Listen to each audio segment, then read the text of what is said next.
Hello बच्चों, मैं जयपाल रावत आप सभी का एक बार फिर से अपनी वीडियो में स्वागत करता हूं। आइए आज बात करते हैं बीजीय व्यंजक, बहुपद, चर और अचर, गुणांक, एक पद, द्विपद। यह बहुपद किसे कहते हैं? गिवन है तो हम कैसे पहचानेंगे कितने पद वाला है? चर कौन सा है, अचर कौन सा है, उसका गुणांक क्या है? सबसे पहले हम बात कर लेते हैं कि बीजीय व्यंजक होते क्या चीजें। बीजीय व्यंजक किसे कहते हैं?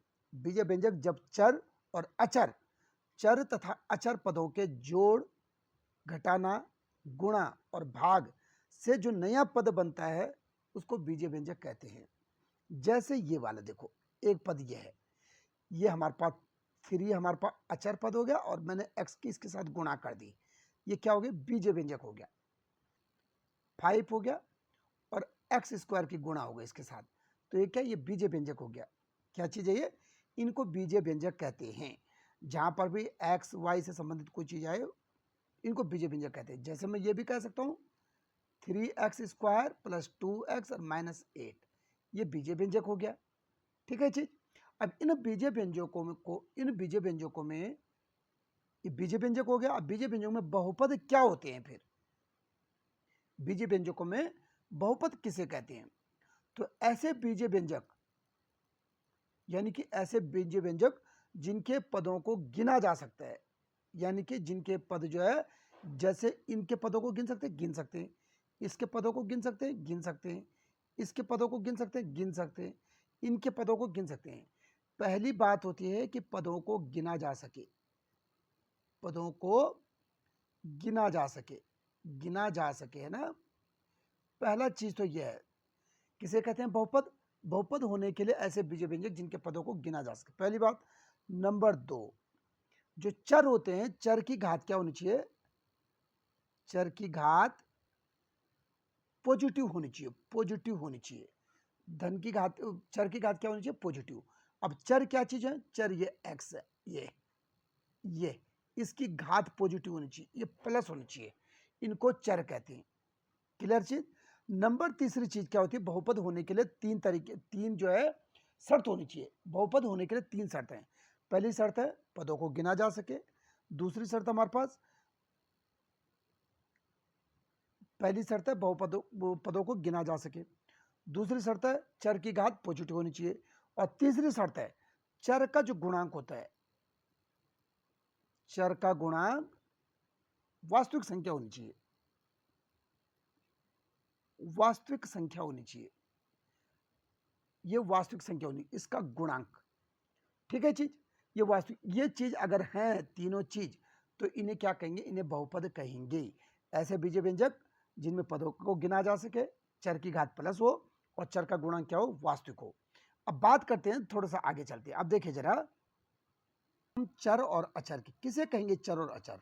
ये क्या चीज होते हैं? चर पद और अचर पद।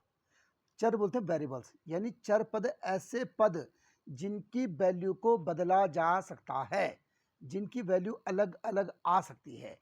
जैसे इस वाले में देखो, क्या 3 की वैल्यू अलग अलग आ सकती है? नहीं आ सकती है। 5 की वैल्यू अलग अलग आ सकती है? नहीं आ सकती।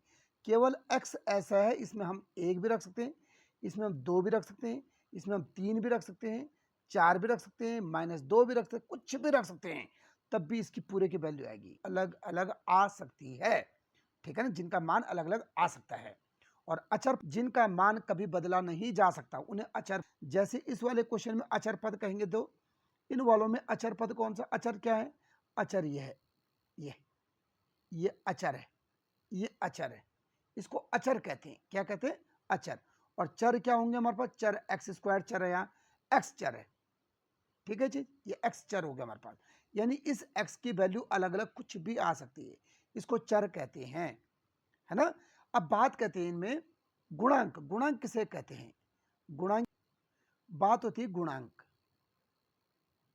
गुणांक का मतलब क्या हुआ?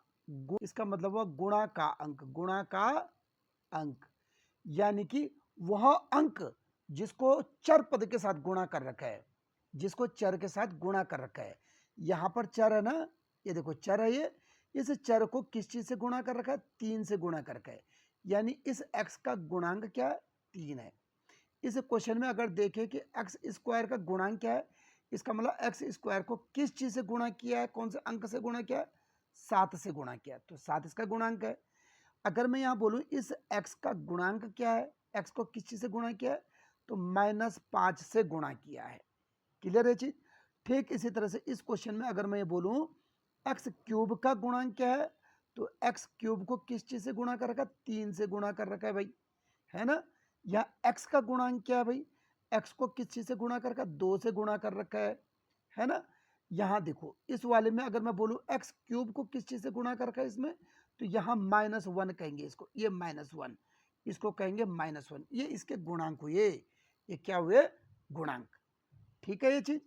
अब बात करते हैं इनके पदों के, है ना। पद कितने पद वाले हैं, देखो पद क्या होते हैं, एक पद का भी हो सकता है, 2 पद का भी हो सकता है, 3 पद का भी होता है और बहुपद भी हो सकता है। पदों को कैसे गिनते हैं, पदों को गिनना सबसे आसान है। ये देखो जहां पर भी प्लस एक क्वेश्चन के बीच में, एक समीकरण के बीच में प्लस या माइनस अगर कहीं पर है, तो यानी उसके बाद दूसरा पद शुरू हो जाता है। जैसे मैं यहाँ लिखूं 3x + 5 है, इसमें कितने पद हैं भाई, इसमें एक पद ये है और एक पद ये है, यानी इसको क्या कहेंगे, 2 पद। ये कितने पद हो गए, 2 पद।